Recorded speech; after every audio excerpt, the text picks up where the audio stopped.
Hey there, here's a quick note before we begin. You can support the podcast by downloading, sharing, or checking with my favorite hiking gear at justhyke.com. Let's hit the trail. Welcome to the Just Hyke Podcast. Today we are joined by world traveler and adventurer Kim Selvage, known online as Muon 2020. Kim is living the van life dream and chasing epic adventures around the world, with her journey taking her everywhere from Alaska to Antarctica, the Galapagos, and Patagonia. In this episode, Kim shares her experience on the legendary Tour du Mont Blanc, a 100-plus mile trek through the Alps that winds through France, Italy, and Switzerland. She called in to chat with us about the challenges, the breathtaking scenery, and what it feels like to take on one of Europe's most iconic long-distance hikes. Let's dive into Kim's story and walk alongside her on the Tour du Mont Blanc. I'm so excited for you. Where are you off to? Okay, so I'm starting off in Hawaii, Tahiti, but work our way to Australia. Then when I'm in Australia, I'm going to go scuba diving, and then I'm going to go to Tasmania, then New Zealand, then Antarctica, then Patagonia, Easter Island, and Galapagos. Wow, so exciting. I'm going to figure it out as I go. So let's just dive right in. I Yeah. know we talked about Mont Blanc. I know there's a lot of people who are interested in it, going and doing Mont Blanc. And I just want to hear your take on it, what you did, how you tackled it. And I know you just kind of jumped right in and did it. I'm excited to hear that journey. Yeah, so the idea with the seed was planted by a friend. She went, I didn't realize she went with a work trip. I was going to go do, and I did last year, the Camino de Santiago from Okay. the Portuguese way. And what I was going to do, so this is around August, and what I was going to do is I was going to go do the Camino and then go to Mont Blanc. And a friend of Right. mine said, no, no, no, no, no. It'll be too cold. It'll be snowing because I was going so late in the season. So Oh, yeah. on a dime, I flipped my whole trip and I flew straight to Geneva because I knew it was going to take me about a week to do Mont Blanc. And the timing is, people say, anywhere from 7 to 10, 12 days. Some people hire people to carry their luggage. Uh-huh. But I just showed up in Geneva and I caught a train the next day. No, that's not even true. I got to the airport in Geneva. I walked off the plane. There was a guy standing by the train and said, I'll answer questions. And I'm like, okay. And so they created this itinerary. I had to switch the train like 2 or 3 times, but they told me exactly what to do. So I bought a ticket right there and I went straight to the trailhead. And so I'm all of a sudden, and, I went from Geneva and all of a sudden I'm in France at the start of this thing. It's a loop. And so you can start anywhere, but there's an actual arch in Les Houches. And I don't speak French, so please forgive anything I say incorrectly. But basically, there's an arch. As soon as I got there, I knew something was up. There's a marathon they do once a year. Yes, there is. I hiked during that. Oh no. Oh, how funny. I How had funny. no idea. And someone's like, how would you not know? I'm like, well, how would you know if you didn't know? I'm like, anyway. Exactly. Yeah. You just arrived at the airport. You Yes. switched trains a couple of times. You show up at the trailhead. Where's Yes. your luggage? What do you have on your back?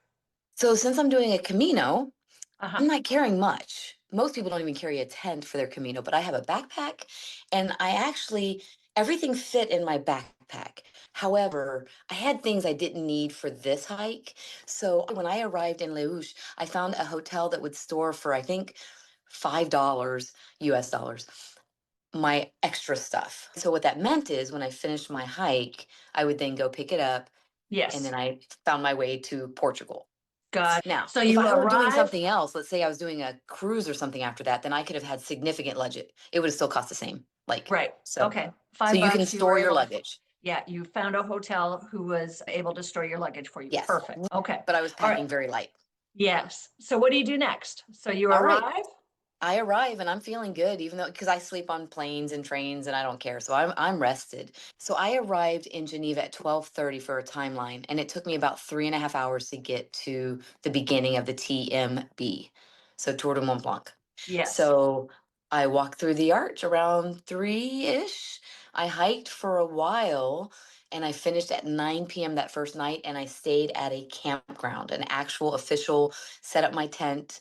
But I found a place to sleep. So it was a long day hiking, didn't get many miles in, taking it all in. I mean, everything was in bloom.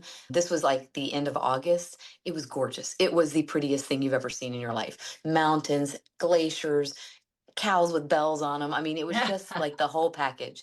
So I slept that night, and it's going to sound weird, but I had been traveling for 3 days. So I actually did laundry at this place because they had a laundry facility. So I was able to start the next day with all fresh, clean stuff. Yeah, you're saying at the campground that you stayed at, you were Yes, able to do laundry there. Perfect. I love exactly. campgrounds that are so well set up. Right. And it had food, it had everything. I mean, it was truly beautiful, packed. And I should also mention, I chose to go counterclockwise since it's a Okay. loop. You can go clockwise, but for everything I read and whatnot, I went the traditional route, and that would be to go counterclockwise. So that's what I did. And what city did you start at, or what It's town called did you? Leshouches. So anyone who Okay. speaks French, they're going to say it right, but it's Leuche or something like that. Perfect. Okay. All right. So you stayed your first night, you got clean laundry. Yep. You're And I stayed in my tent, and it was a perfect temperature, and there was running water close by, and I mean, just perfect start. I carried all my food that I needed because I was going to do it in like 6 to 7 days. Didn't know how right. long it was going to take me, but that's what I was guessing. So the second day I woke up early, I started seeing some runners. I'm like, okay, it's really happening. But no big deal. They were going a different way. There's a lot of different races throughout the whole week. So the big one hadn't started yet. But Oh, there were okay. like all these little small ones. Anyway, so I walked the next day, beautiful day, good elevation gains up and down, good trail. No, I never felt like the trail was dangerous. It was very well maintained. And because of the race, there were little flags everywhere. So I knew for the most part, every now and then the race goes off the hiker's path. But Oh, for the okay. most part, I had little flags that even glowed at night. So it was kind of a unique situation. Second night, I decided to do one of every type of place you could stay. So the first night was a campground. The Uh-huh. second night was wild camping. And wild camping just means you hike where you're allowed to, but there was no host or facilities or even bathrooms. And this one, it was kind of unique because it was by an old building. There were other people setting up a tent. The view was unbelievable looking at Mont Blanc, but not even a mile past where I was staying, there was a refuge that had beds, food, beverages, and it was only a mile away. I didn't Right. go, but the next morning, that's where everyone had breakfast or whatever they wanted to do as you do a big climb up. So even though it was wild camping, you were very close to Civilization. facilities. Gotcha. So day two, they were all kind of similar. You see these cows. There were a lot of working sheep dogs with no humans around. Like they literally were managing the herd without humans. Oh, wow. And there were signs everywhere saying, they're working, don't mess with them, they're not pets, da da da. I leave animals alone. I like to see animals, but I don't like to mess with them. And I didn't have a problem until the very last day. What I'm happened? not I am not kidding. I was hiking by myself early in the morning because I was going to finish up my hike. Basically, I saw some sheepdogs and the sheep, and I'm like, oh man, they're on the trail. There wasn't really a place to go around, but the sheepdogs saw me. Not kidding. They put a circle around me. There were 5 of them, and Ah, they're barking pretty ferociously. Stood there for an hour. what? Are you kidding? Wait, finally, some people showed up. There was like 8 people that showed up, thankfully. Then we walked through together as a mass. Wow. Sheep weren't moving and the sheepdogs were not moving. That was an experience, but they were doing their job. They were keeping their flock, safe. Right. I But guess you were a big threat to them. I guess I was a threat. I'm like, I'm not a threat. So day two, just to give you a kind of an idea on the elevation, because I had to write it down. The second day I did 23K, which I'll let you guys figure out what that is in It's miles. like 17 miles or so. Yeah, the highest you were is like at that point was 8,000 feet, just for Okay. point of Not too reference. bad. Yep. But some days, like the elevation gain, the first day was 1,500 elevation gain, and I went down 2,800. But like day four, the elevation gain was 6,500 feet, and the decline in Wow. one day was 4,600. So, That's a lot. right. And I made it to Italy on day 3. And let's see, I did 37K on that day. Day 5, I made it to Switzerland. That was a 17-mile day. Again, this one you spent more time going down, which for me, it's harder for me to go downhill than uphill. A lot of people have So that. yeah, I have to be Yep. more careful. I have to be more, because I don't, when you have a pack and you're tired, you don't want to accidentally fall. But so day 5, I made it about 70 miles. And I should say it's a little over 100 miles to do the whole TMB. So day 5, about 70 miles. So I'm doing great. Day 6, if you've ever seen anything about Tour du Mont Blanc, they have this one section that you can bypass if you want to, but you go through some ladders. And when I say some ladders, I mean like an hour of ladders. It was unbelievable. Metal rungs on the side and then metal steps. Really? And then you go Wow. up and then you're on a flat surface and you go up and you go on a flat surface and you go up. And it just kept going. It was starting to rain Oh, and it was near the end of the day. But I saw an ibex, which was just amazing to see an ibex in the wild. sure. And then I made it to the top and then I still had to keep hiking. There are some sections you got to do a little research because they're like this section. Again, I didn't do any research, so I had to do it on the fly, but you needed a permit because it was near protected land. So you have to get a permit, but you just go online, you get a permit, no big deal. And then I slept all by myself on this one area. You can hear the waterfalls. I did get to experience, I wasn't in it, but I saw a rock slide. And that was a little unnerving to see Oh, part of the yeah. mountain slough off. Right. Was But it part of the trail where it's it wasn't on near the the trail, but trail? it was near the trail. Yeah, for sure. Makes So you it a was like, little wary. Yeah. and then on day 7, I finished the hike, and it was a little confusing when I finished it because I needed to go back to Leuch. So I went back there. But there one town in Italy, they have very strict rules about where you can camp. You have to be Right. above a certain elevation and some other things. So I told you I did a campground, I did wild camping. So the next night, the third night, I did a hotel, which was Oh, Italy. okay. And then I did a refuge on day 4. So I did a little bit of smattering of everything.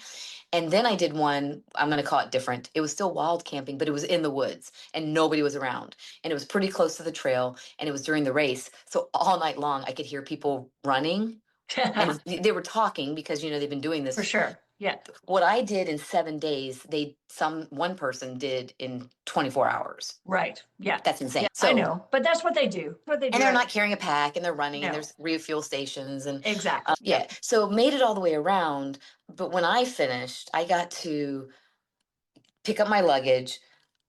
I wanted to take a train in and I wanted to take a bus out because again, I'm exploring all my options. Sure. Well, to do the bus, there wasn't really a bus that was easy to get. So I actually had to take a little baby bus back the way I came. I had to do a little research. Everyone speaks English, so they all helped me out. And so I made it back, took a little bus, and then I took a Flix, Flix bus back to Geneva. I think I booked my flight, while I was hiking because I didn't know how long it was going to take me. So I waited a few days to see how long it was going to take me. And I had a good feel of what I could do on this trail. And so then I booked my flight from there to Portugal, Lisbon. Nice. And then I flew into Lisbon. I spent the night in a hostel, and then the next morning I started walking towards Santiago. Yeah, that's very cool. A couple of questions come to mind. You didn't pre-book anything. Like I know a lot of people will plan this a year in advance and they'll go and book things. Yes. I think maybe like you've said before, we've talked before in regards to being a solo traveler, it's probably easier to get into places as a solo person versus, if you have a group of 4 or 5 people, Yes. you'd almost have to pre-book. Yes, absolutely. Yeah. And, I did it during a race. So it was busier, Yes. hotels. Thankfully, I didn't have that. But yeah, you do have to, as soon as I booked my flight, the energy on my hike changed because now I have a deadline. Right. Right. So that's what happens to some people when they book hotels and it's either too close or too far away, but you're forced, there is some beauty in walking and not knowing how far you're going to go. And let's just pretend that one day, I didn't mention it, but all these runners there were 2,000 runners running past me on the trail. Uh-huh. I just stepped off the trail for 4 hours. I set up my tent in the middle of the day. Never have I done this. Set up my tent by the trail and I waited till the bulk of them were gone, tore my tent down, and then I started walking. But if I had set up a place to stay, Right. then I would If have you been were pushed. tied to an itinerary. Yeah.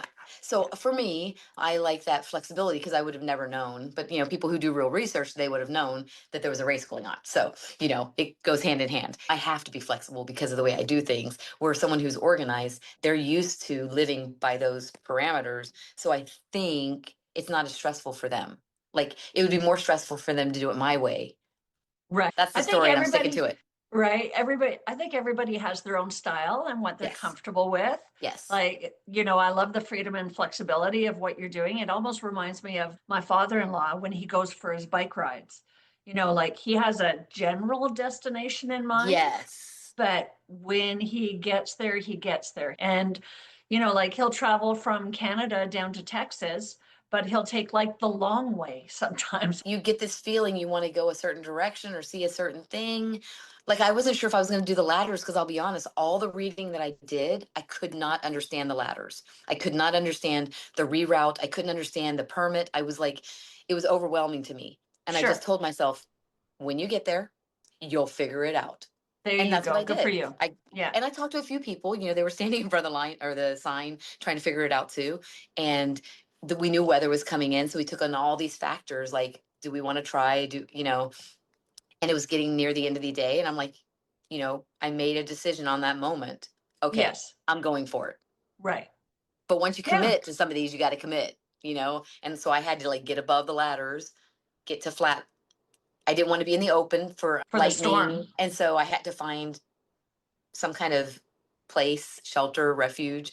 Now, it actually turned out that I couldn't find in this one. I was in an open meadow, but it came down a little bit, but it was still an open meadow. And I was a little concerned because there was lightning in the distance. But as my fate would have it, the storm didn't pass over me.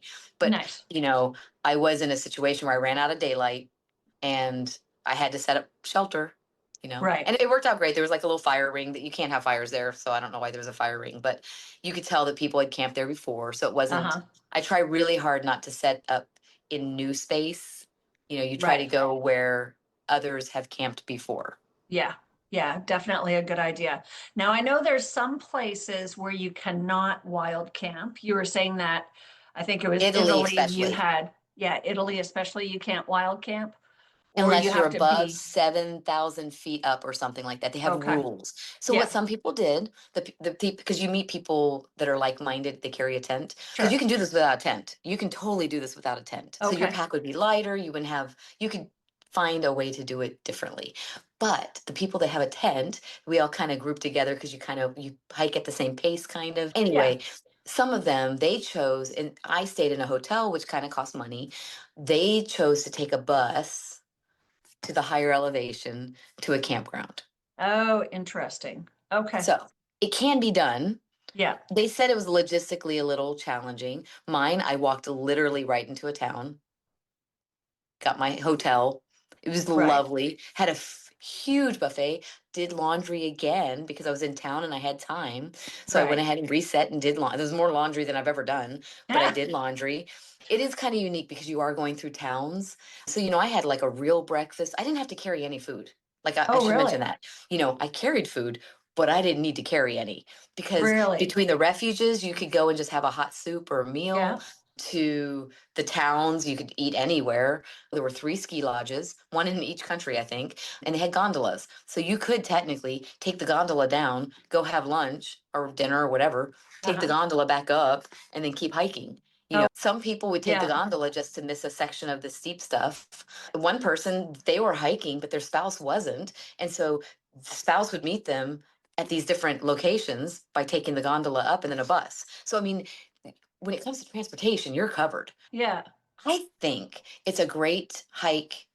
It's hard, but if you give yourself 10 days, it's probably not that hard. If you're trying Time. to do it under a 6 or a 7-day thing, that's going to be harder. I just did the Wonderland Trail here in Washington because that's where I am right now, around Mount Rainier. I think that is a great practice hike, in my opinion, for Tour du Mont Blanc. So before you go overseas and commit all that time and money, if you want to see that's something you like, doing, my opinion, Mount Rainier's Wonderland Trail, it's about Uh-huh. the same mileage. You've got the up and the down. You're going to be using a tent more. That's the one difference, is it's all tenting. You'll Have to carry your food, but there are visitor centers along the way. So you can do food drops. You can make your food drops around Mount Rainier. The big difference is you have to say where you're going to stay, but they'll help you at Mount Rainier at the ranger station to set that up. That kind of takes some pressure off because then you know you have a place to stay every night. I would say the Wonderland Trail is a good practice because I think the elevation is going to be harder in Mont Blanc, but it's going to be easier as far as you food and some facilities. And if you decide you're not feeling it, you can always take a bus to the next section, so you'll Right. have more civilization At Mont Tour du Blanc. Mont Blanc. How would you recommend somebody train, like physically train for an adventure like either the Wonderland Trail or Tour de Mont Blanc? Yeah, I think if they can do this, to hike every day. And if you can't hike every day, then I would say I'm not a gym person. I don't think a stair stepper, I see people with a stair stepper and they might have a backpack on. I'm Uh-huh. sure that helps. But the thing you need, my opinion, is the unsure footing. Yes. So I would say I actually know someone who's working right now in Houston who is working on hiking, doing a hike, Uh-huh. and they're hiking with a group. There's a hiking group.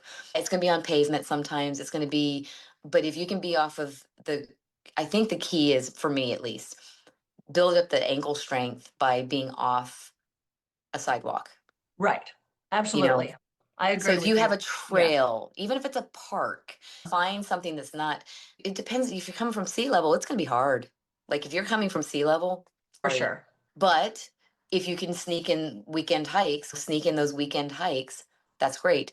I would recommend, I was able to come from good fitness and elevation, so I didn't have to worry about this, but I was able to fly and then start hiking. But most people, I would recommend get there and just spend 1 or 2 nights walking around the area. Don't Right. just jump on the trail.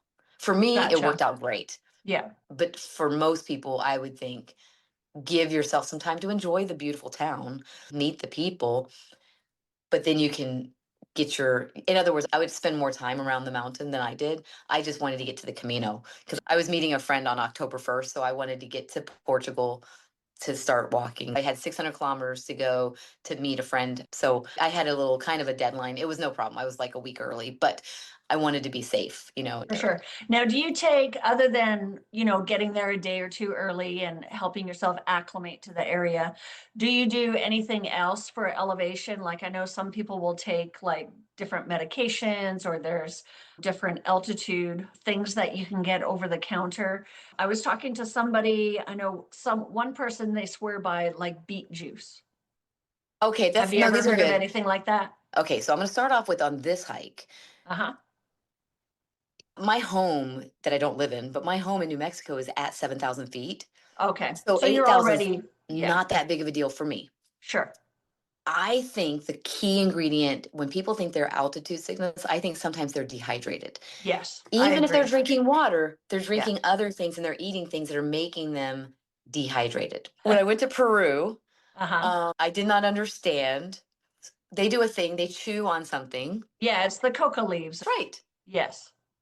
And there's even tea that they'll drink. They have Yes. it. I didn't realize that was cocaine. Oh, really? Now it's cocaine is the processed from the leaf. Yes. But I didn't realize that because I tried to buy some. I'm like, hey, I would like to buy some of this to bring home. And they're like, you can't take it home. I'm like, oh, it's a plant product. They're like, no, it's the before of cocaine. That. Go down a rabbit hole, read up on that. There are some natural remedies.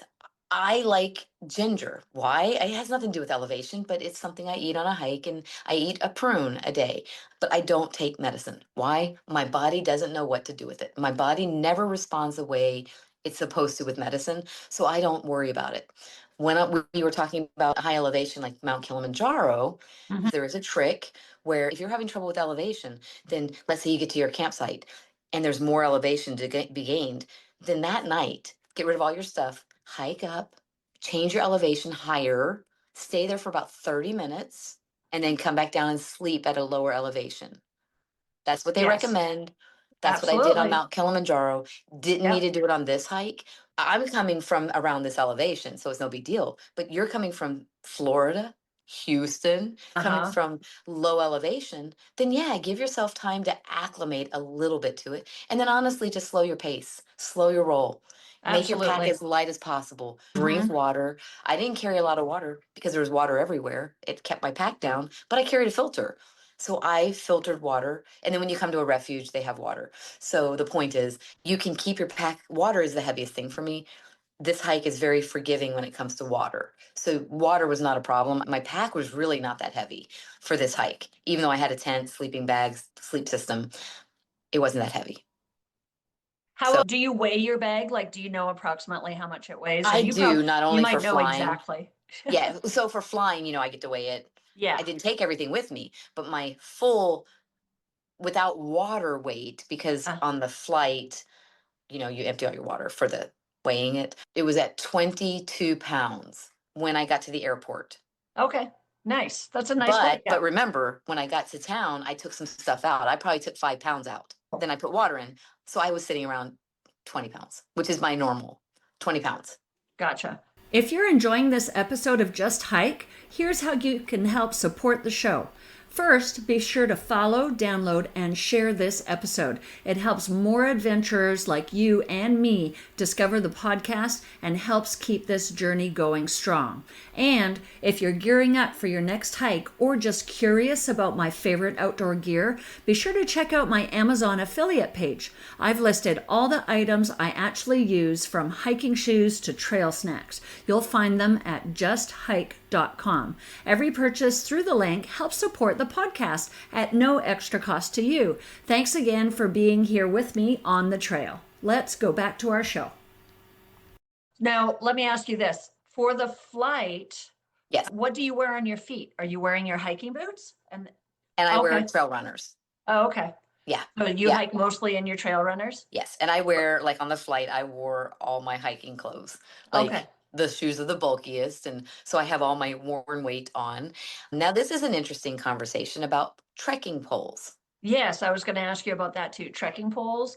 And then the other one was, what do you do with your backpack? Like, some people will wrap it in plastic. What do you do when you take your backpack and, give it to the Yeah. airline? So Yeah. the first So, time I was scared to death. yeah, And so I sure. literally bought a disposable suitcase from a thrift store, Oh, wow. Okay. and I put my backpack in the suitcase, Uh-huh. and I just deflated it and put stuff all around. And so it wasn't like it was a packed suitcase. Sure. And that was it was actually the Appalachian Trail when I went back on trail after COVID. I did that. And then I donated the suitcase to a hostel. So that was the first time.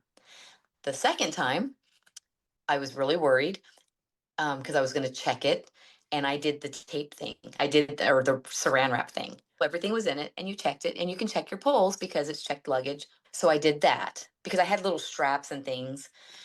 Then one time I was in an airport where I didn't have that option. And I was like really nervous. So I pulled in all the little strings. I made sure all the buckles were in. I made it Connected. all as tight as possible. It still had my trekking poles in it.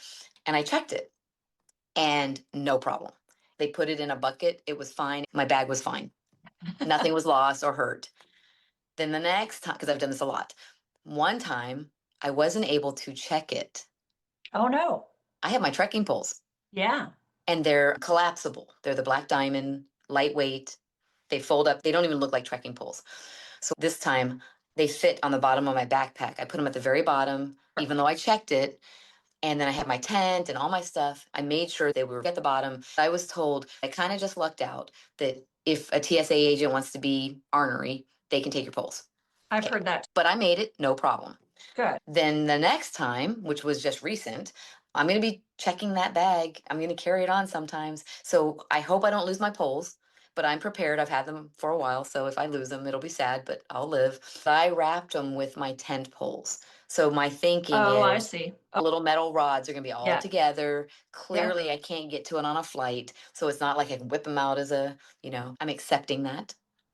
So I hope that helps. But I've used a little bit of everything, but now I don't worry. I don't want it to get hurt before my hike. So I'm a little more cautious going on the hike versus at the end of my hike. Right. At the end of my hike, Yeah. If a buckle breaks, whatever, but I do try to protect it. For sure. And I But think when you get to a destination, if something did get injured, let's say on your backpack, you could find correct, ways correct. to either fix it properly or to jerry rig it in some way. Now, Yeah. also, because specifically Caminos is where you lose your poles because they won't let you take them. When you get to town, if you go Uh-huh. to a hostel or some hotels, but usually a hostel where you have more budget friendly people, they're going to have poles, Okay. tons and tons of poles that you can just take.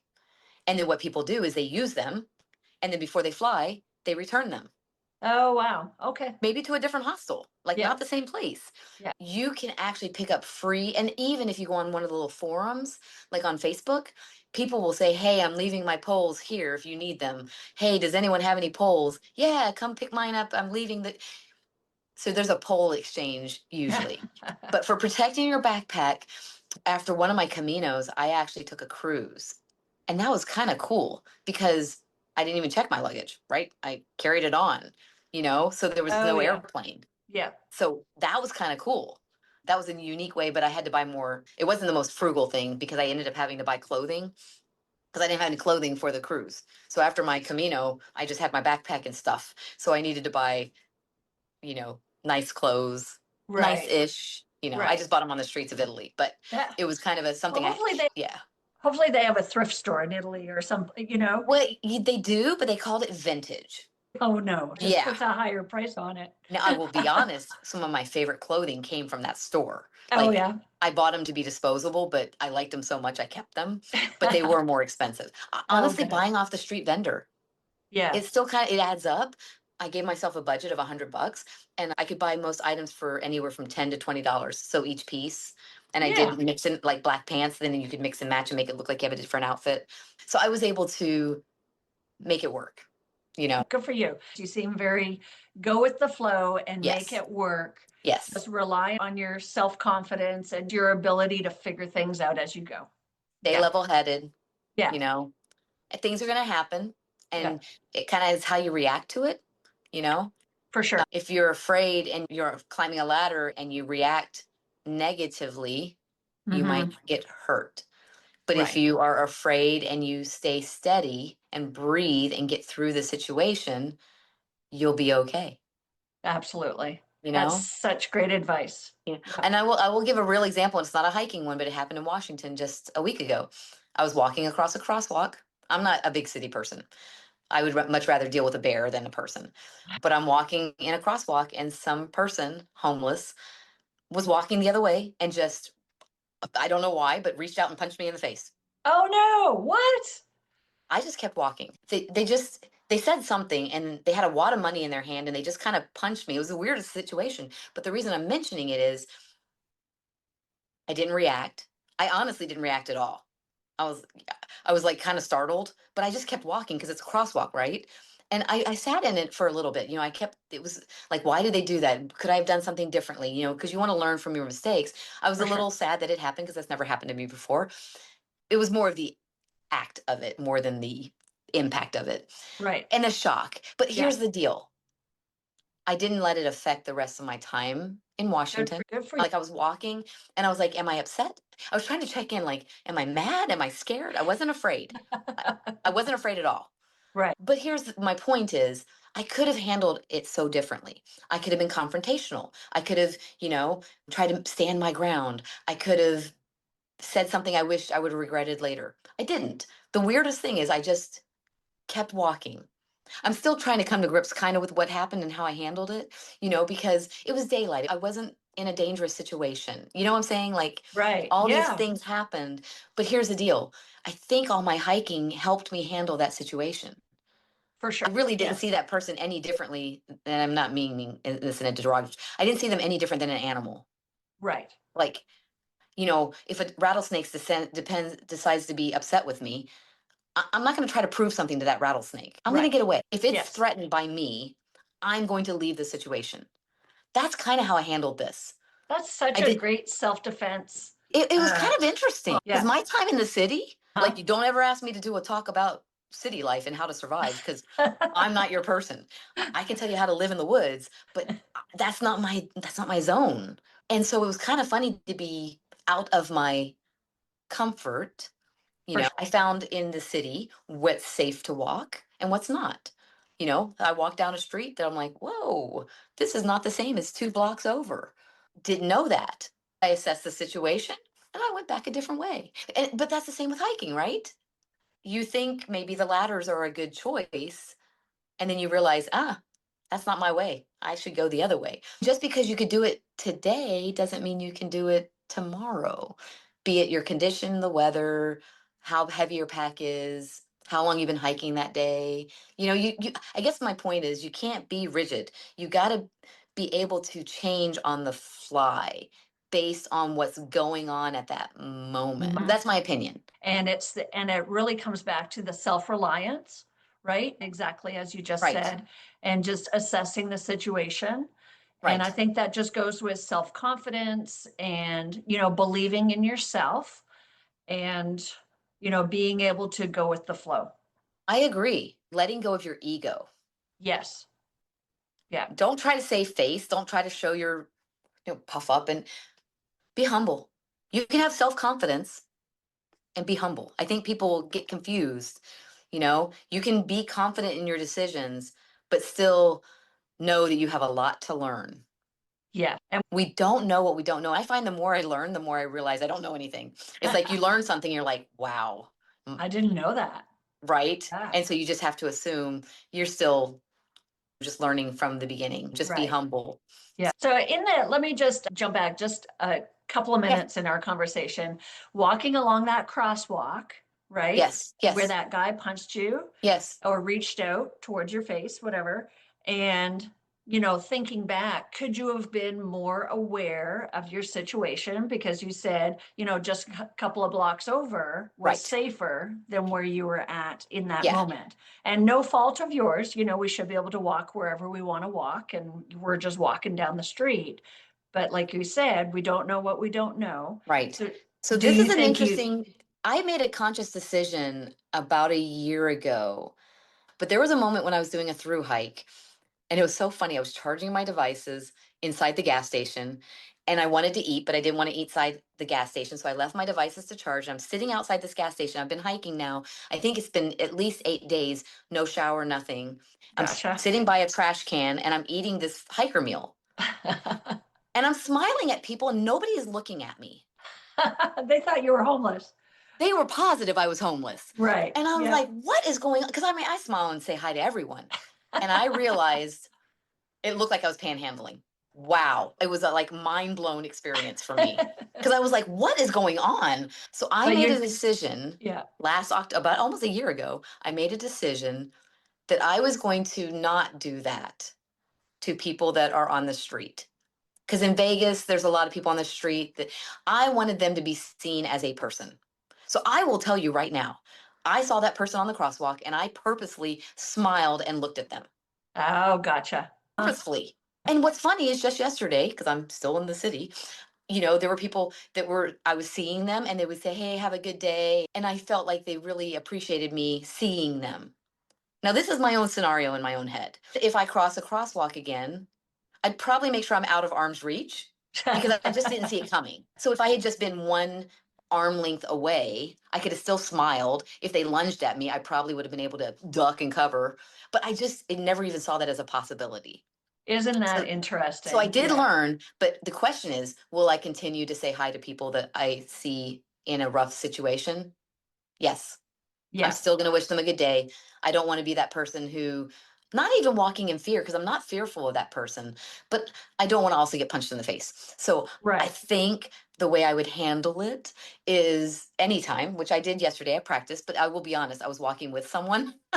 So there is a difference between being solo and you have a support system. A person probably wouldn't have punched me if I had someone with me. So I might. Who knows? Yeah, who knows? Who knows what they would have did? We really don't know. It's interesting we're talking about this because the other day, my husband and I, we were riding our bikes on the White Oak Bayou and Buffalo Bayou in Houston. Yeah. And I was aware that my husband was saying hi to just about everybody he passed on his bike. And I started to think after a while, it's like, because some people were answering and acknowledging, but then some people were not. Correct. And it just made me think, it's like, oh, I wonder how many people actually smile and say hi to everybody that they pass. Because I don't think everybody does, because some of the people were just very in their own zone and just not willing Right. to acknowledge us at all. Sometimes they're in there, In they're there, plugged in. for sure. But I have made the conscious decision for many reasons. I don't know if I talked about this earlier, but basically, when I'm hiking solo, I want to be remembered because if something Right. goes down, but that one smile, like if somebody had been nice to me when I was sitting by that trash can, just it didn't cost them anything to say hi. And you Right. have to understand, I was saying hi to everyone. And it took me like a good 10 minutes to realize, oh my gosh, they see me as a bum. But I did not see myself that way. But if Right. people treat you a certain way for so long, I think sometimes you lose that. You shouldn't, but people lose their value based on other people's interactions with them. Absolutely. But I'm not going to contribute to that. Yeah. Not going to do it. Good for you. And again, I might get punched in the face again, but by George, I'm going to be further away. I'm going to, my lesson, the question from you was, my lesson is give myself space. I could have, Yeah. it's a space, it was a crosswalk. I could have been 2 steps over, but in my world, I never saw that happening. Right. With that, I think we're going to Yes. wrap it up. I know you got to go to your cruise and I have to get on to my next appointment. So thank you. Then Oh, thank you. I appreciate you. I love having our conversations. All you're right. lovely. We will chat after one of your next adventures. And I want to hear all about your cruise and Patagonia and the Galapagos and everything. Have fun. Safe travels. Bye.